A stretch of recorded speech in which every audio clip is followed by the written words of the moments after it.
அனைவருக்கும் வணக்கம். C Narmadhasri 7th standard PMS Thattampattu. பறவைகள் விலங்குகள் எதிர்ப்பு பயிர் பாதுகாப்பாளர், anti birds and animals crop protector. இதை நான் ஏன் செஞ்சிருக்கேன்னா, பறவைகளிடமிருந்தோ விலங்குகளிடமிருந்தோ விவசாயத்தை பாதுகாப்புக்காக இது செஞ்சிருக்கேன். விவசாயிகள் 24 மணி நேரம் கண்ணிலே இருந்து பயிர்களை பாதுகாக்க முடியாது.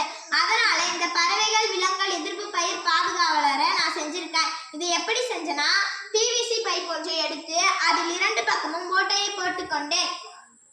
அதன் உள்ளே இரும்பு கம்பியை பொருத்தி கொண்டேன்.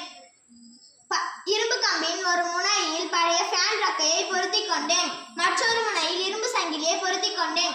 பின்னர் ஒளி எழுப்பதற்காக PVC பைப்பில் ஒரு இரும்பு தகட்டை பொருத்தி கொண்டேன். காற்றின் வேகத்தால் ஃபேன் சுத்தும் பொழுது பொருத்தப்பட்டிருக்கும் இரும்பு சங்கிலி இரும்பு தகட்டில் பட்டு ஒளி எழுப்புகின்றன.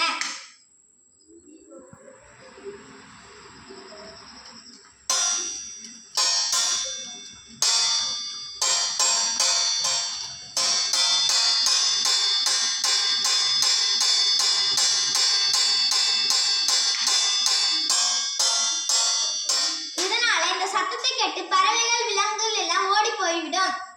இதனுடைய புதுமைகள்: காற்று எந்த பக்கத்துல இருந்து வீசினாலும் இது தன்னால சுழன்று ஒளி எழுப்பக்கூடியவை. இது பசுமை ஆற்றலை பயன்படுத்தி செயல்படுகின்றன.